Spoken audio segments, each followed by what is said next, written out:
Antes de que yo te formara en el vientre de tu madre, ya te conocía. Antes de que nacieras, ya te había elegido para que fueras un profeta para las naciones. Dios ya nos había elegido desde antes.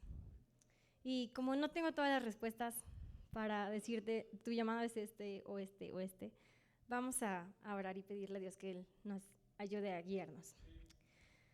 Dios, hoy queremos abrir nuestro corazón, abrir nuestros oídos.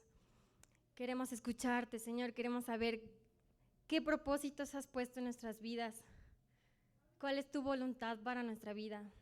Queremos realmente escucharlo, Señor.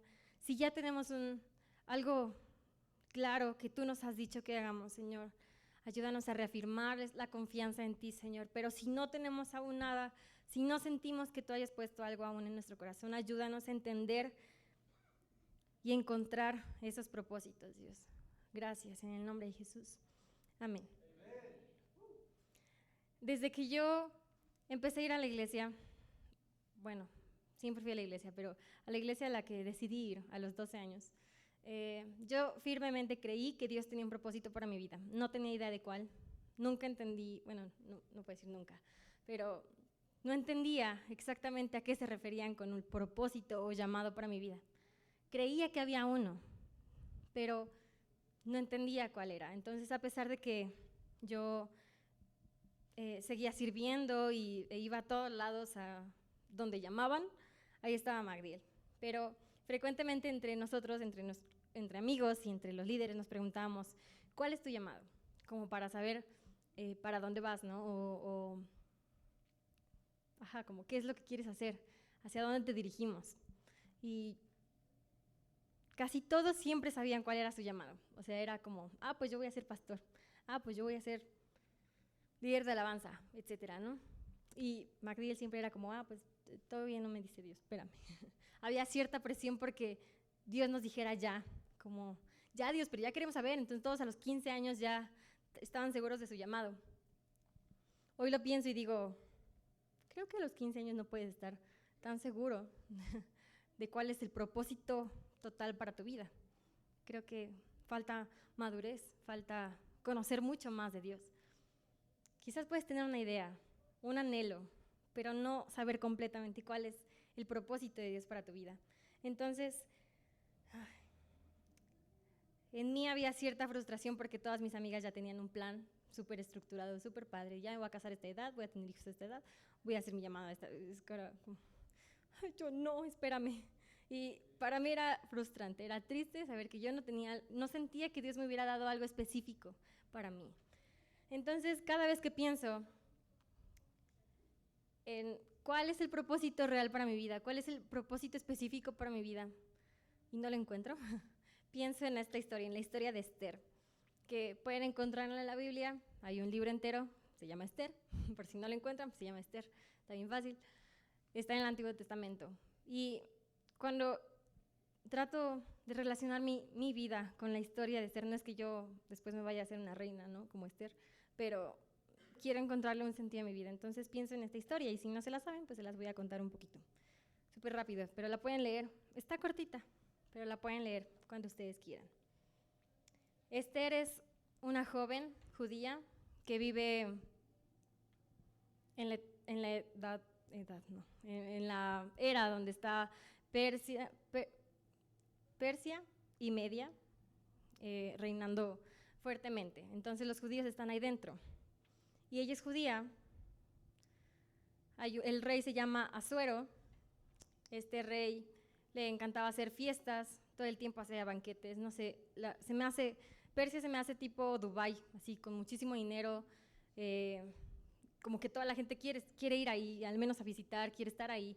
Entonces este rey hacía fiestas frecuentemente, banquetes de muchos días, donde mostraba la majestad de su reino, así lo dice la Biblia. Y en una de esas fiestas quiso sacar a su esposa, a la reina, para que la vieran todos y como que se maravillaran de su belleza y él seguir presumiendo. Y ella dijo, pues no quiero salir. Entonces él se enojó, la quitó de reina y después le sugirieron hacer un casting para ver cuál era la más bonita del reino y pues hacer la reina, porque ya como la otra no quería, pues necesitaba una nueva reina. Y dentro de este casting entra Esther. Recuerden que ella era judía, no era del tipo, si no era candidata, no podía entrar, porque yo me la imagino como una inmigrante. O sea, si tú dices que eres mexicana en Estados Unidos, pues no te van a aceptar, ¿no? Aunque tengas ojos azules. Pero entonces Esther decide entrar por un consejo de Mardoqueo, que era como su tutor, digámoslo. Y entra y sorpresivamente gana como la más bonita del reino, la más bonita, la que haya más gracia delante del rey. Le cae súper bien al rey y entonces la hace su reina. El propósito de que Esther fuera reina al final es increíble, quizás, y yo pienso en mi vida como a lo mejor el propósito total es que yo tenga cierta posición, como Esther, que al final que su posición era ser reina, ¿sí? Pero no se queda ahí la historia, si no estaría muy bonito como, pues ganó el casting y ya, pero no termina ahí la historia. Esther, hay un tipo, sale el malo, porque pues siempre en una historia hay un malo, Amán, que es el malo, hace que es como mano derecha del rey, que tiene mucha autoridad, decide que quiere que todos se hinquen ante él cuando él pasa. Y Mardoqueo, que saben que es judío, ama a Dios y decide seguir a Dios, entonces dice, no, yo no voy a inclinarme ante ti. No se lo dice, pues, pero nomás no lo hace. Entonces pasa a Amán y ve que Mardoqueo no se hinca, lo investiga, dice, es judío, no me caen bien los judíos. Y decide hacer un edicto donde maten a todos los judíos y los saquen. Es algo parecido a algo que pasó hace unos años, ¿no? Pues pasó antes. Y no sabía Amán que la reina era judía también, porque no mostró ella su nacionalidad para entrar a este casting, ¿se acuerdan? Entonces, él no sabía que ella era judía también. Así que Esther y Mardoqueo se reúnen y empiezan a platicar como, ¿qué es lo que Dios quiere que haga yo? Esther siendo reina, ¿no? Entonces, Esther busca a Dios. Dios le va dando una estrategia. Ella hace un banquete y le dice al rey, te invito a mi banquete.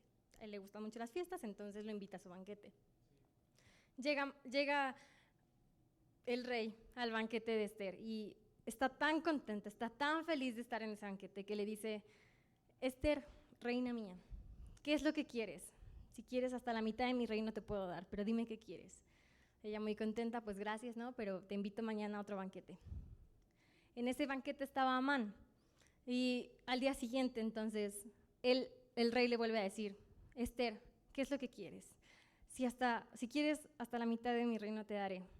Porque de verdad estaba muy contento con ella, estaba muy complacido con ella.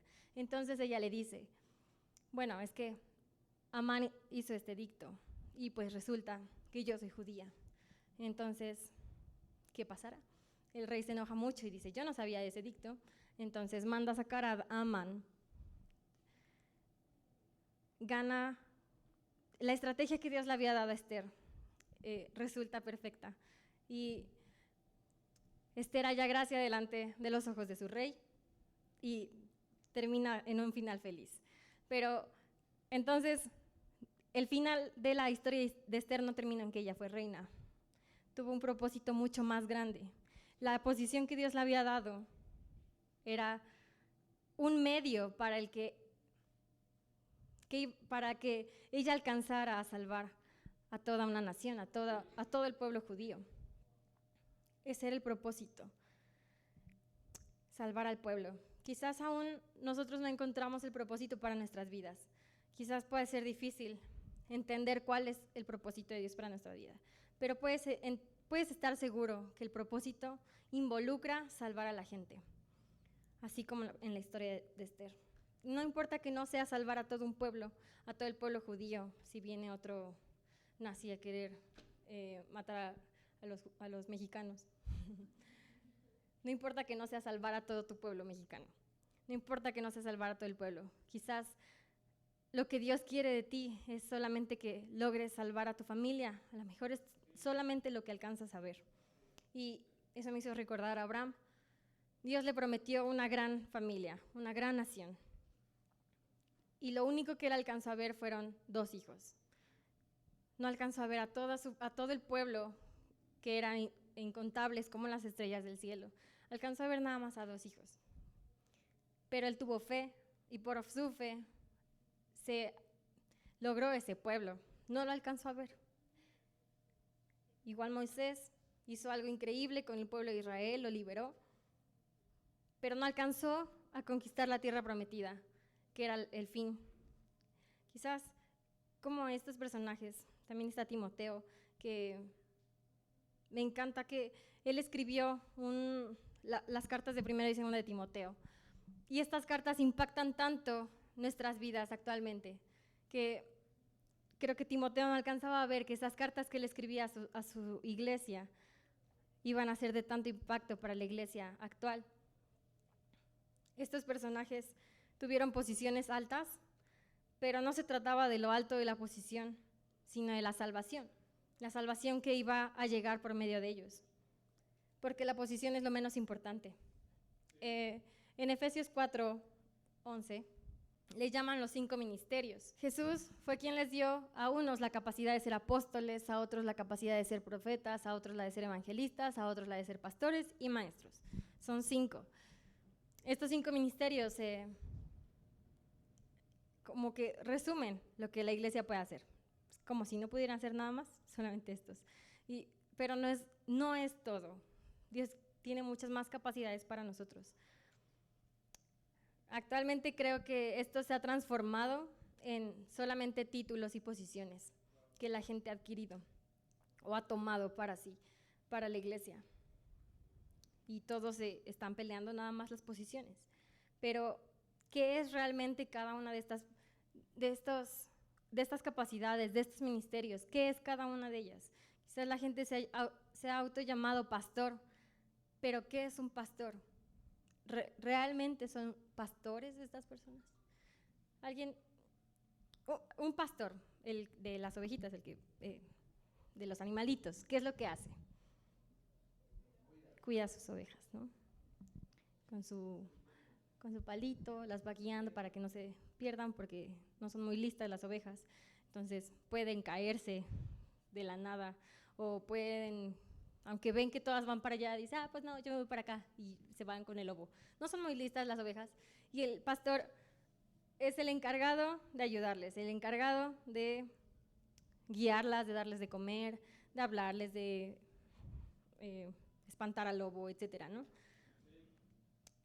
El pastor de una iglesia, ¿qué es lo que hace? Cuida a sus ovejas. Estas ovejas sí son listas, ¿eh? Pero el pastor lo que hace es cuidar a sus ovejas, amarlas, enseñarles, preparar cada domingo un mensaje para que sus vidas cambien, para que sus vidas sean renovadas. Mandarles un mensaje si no fueran el domingo, buscarlas, etcétera. Eso es lo que hace un pastor, cuida y ama a sus ovejas. Un pastor no solo se llena de gente para causar más influencia, para llenarse de influencia. El maestro, que también menciona ahí, ¿qué hace un maestro? Yo soy maestra de música en una escuela.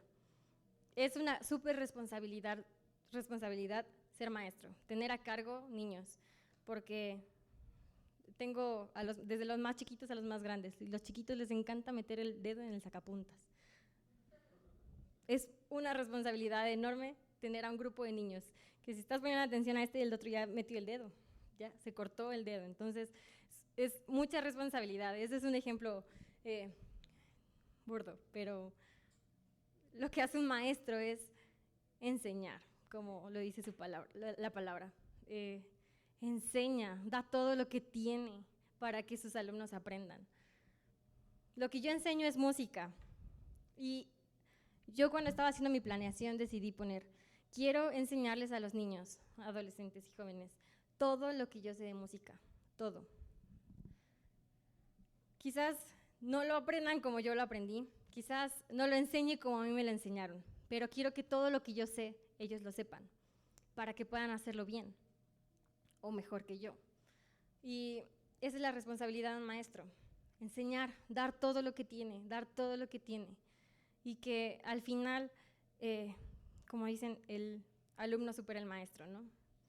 Y vamos al que sigue, apóstol.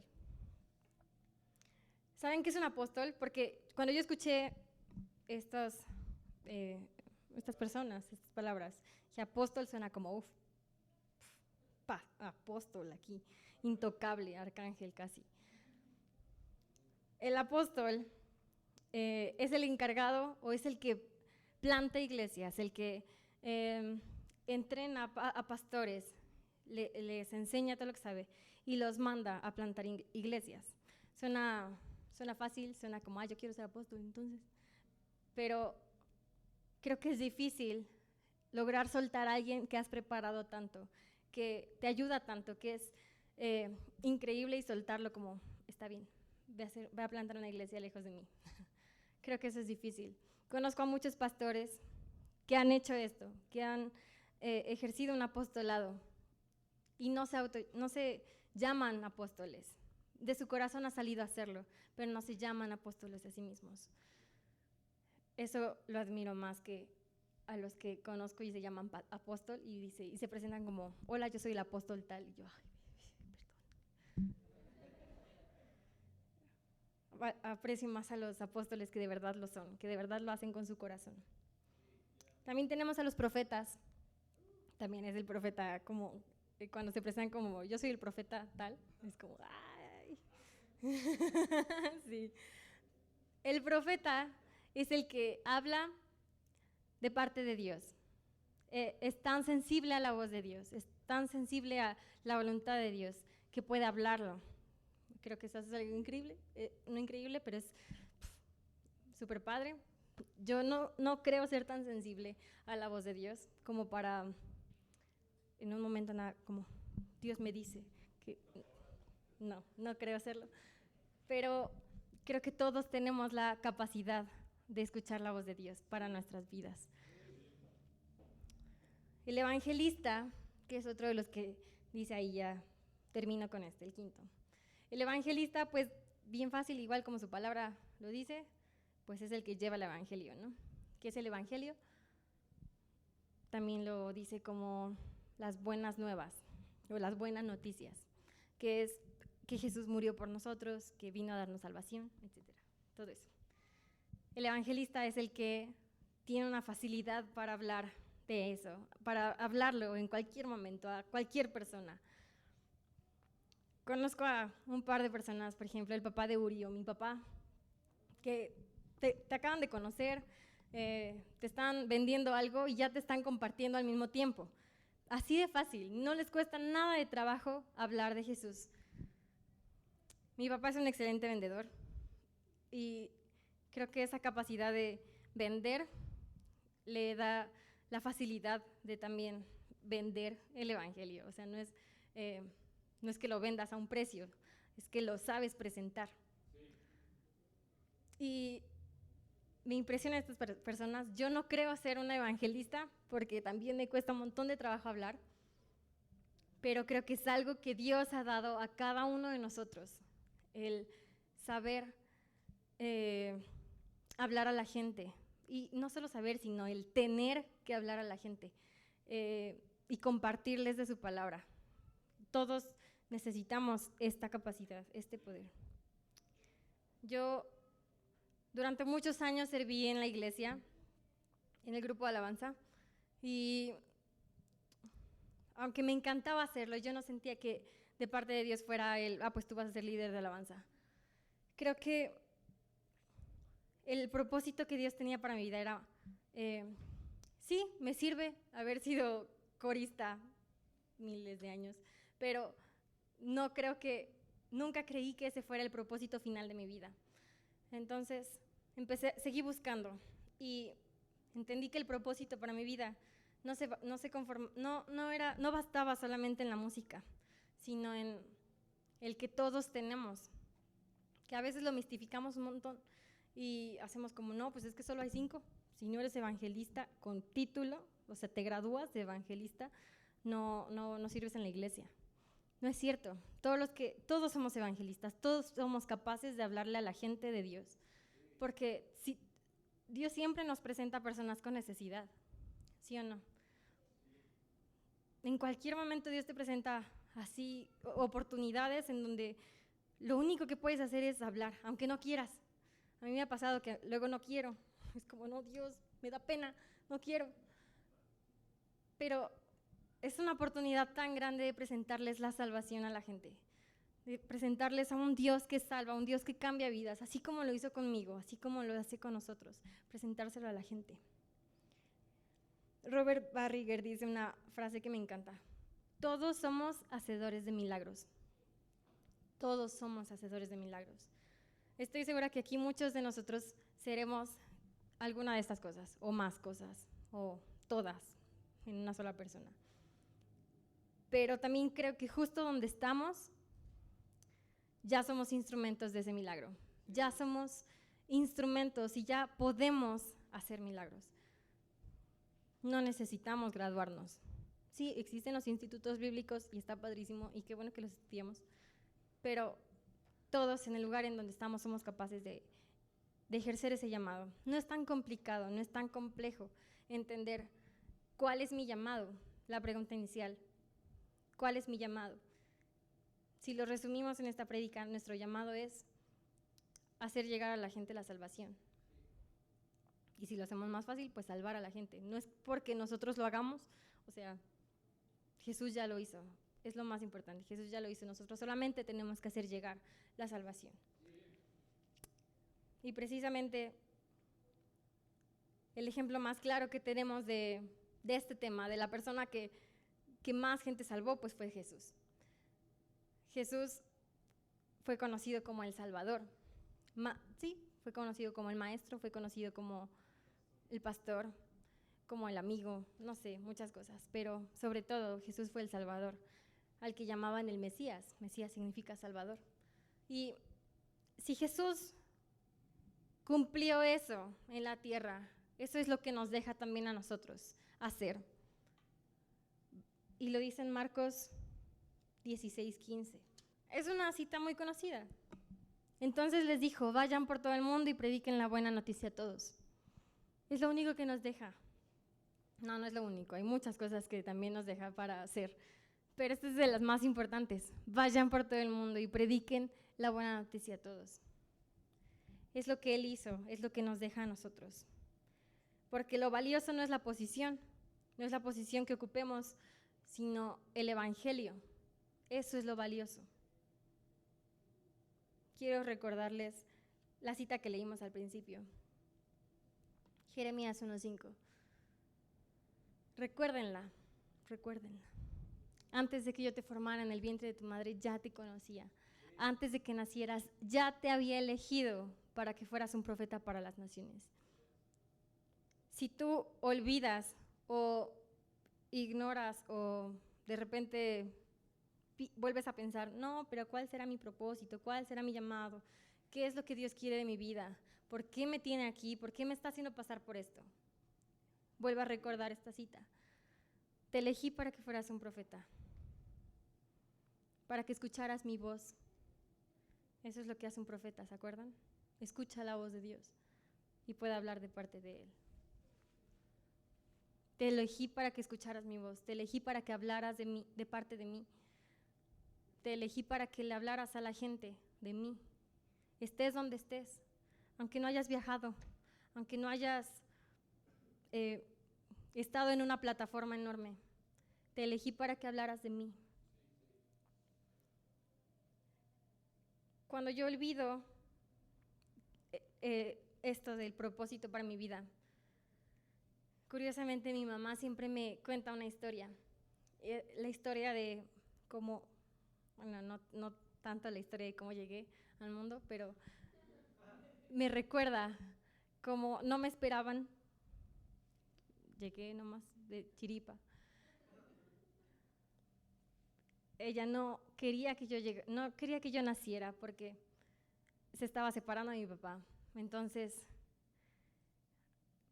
trató de hacer todo lo posible para que yo me perdiera. Pero aquí estoy. Y cada vez que puede me recuerda, tú tienes un propósito. Porque aunque yo hice lo que hice e intenté hacer todo, tú tienes un propósito y por eso estás aquí. Y me encanta cómo me lo dice cada vez que yo pienso, Dios, ¿por qué me pasa esto? ¿Qué es lo que quieres de mí si no soy muy buena haciendo todo, nada? ¿Qué es lo que quieres de mí? Y me lo recuerda. Tienes un propósito. Y el propósito más grande que encuentro es llevar la salvación a la gente. Ese es el propósito más grande que encuentro en mi vida. Quizás haya algo que aún no entiendo o aún no veo como Esther, pero creo que el propósito que he elegido, que he decidido que guíe mi vida, va a ser que yo supere todas las pruebas. Y lo mismo quiero decirte a ti. Si tú crees, si tú decides hacer este propósito tuyo y caminar con él en cada momento de tu vida y lo recuerdes y lo tomes de verdad y lo hagas tuyo, cuando vengan problemas, cuando vengan dificultades, cuando venga algo, podrías alejarte, pero ese propósito te va a hacer estar firme y superar todas estas pruebas. Nacimos porque tenemos un propósito. Y si no quedó suficientemente claro, quiero recordarte, el propósito es salvar a la gente. Por eso estamos todos aquí. Así que, por favor, acompáñame a orar. Dios, ponemos delante de ti nuestras vidas porque realmente queremos ser instrumentos que hagan milagros, que lleven tu salvación a la gente, Dios. Si no entendemos nuestras capacidades, si aún no encontramos algo específico, algo padrísimo para hacer, como lo que sea que hagan otras iglesias, otras personas en otras iglesias, Dios, queremos y anhelamos, Señor, ser instrumentos en tus manos, hacer lo que quieres que hagamos, Señor, llevar tu salvación, hablar, abrir nuestra boca para poder decirle a la gente que tú salvas, que tú eres el Dios que cambia vidas, el Dios de amor. Dios, enséñanos a ser prudentes, enséñanos a escuchar tu voz, Dios.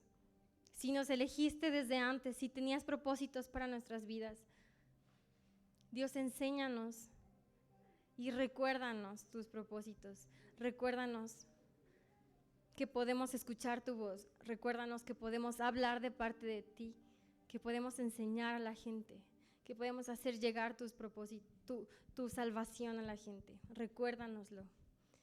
Haznos pasar por oportunidades increíbles, Señor, en donde no podamos evitar hablarles de ti a la gente. Cambia nuestras vidas, Señor. Si no podemos abrir nuestra boca, si no nos sentimos aún suficientemente para hablarle a la gente, Dios, haznos tan íntegros que la gente vea tu salvación en nuestra vida y por medio de eso ellos sean salvos, Señor. Te lo pedimos, Dios. Te lo pedimos y creemos en ti, creemos en tus promesas, Señor, creemos en la esperanza que has puesto en nuestras vidas. Lo creemos, Señor, y te entregamos nuestra vida, Señor. Úsala, tómala, Dios, en cualquier momento, Dios. Te lo pedimos, en el nombre de Jesús. Amén.